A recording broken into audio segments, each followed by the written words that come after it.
Hello everyone, welcome back to the channel. Hope you are doing well and fine, and in today's video I'll be showing you how to get Photomath on Chromebook. Without wasting any time, let's just jump right on the video and make sure to watch this video till the end and follow the steps as well.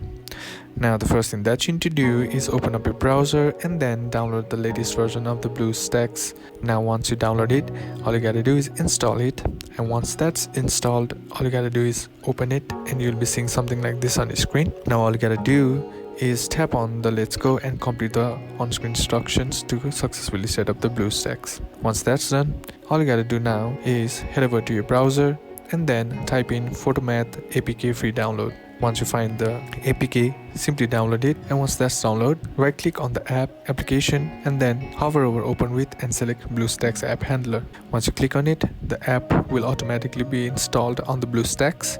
Now all you got to do is launch the app, and once you launch the app, you'll be seeing something like this on the screen.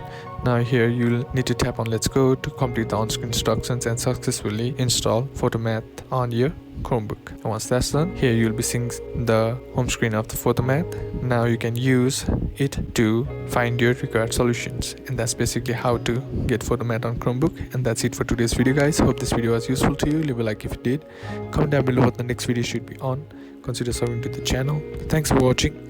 Bye bye.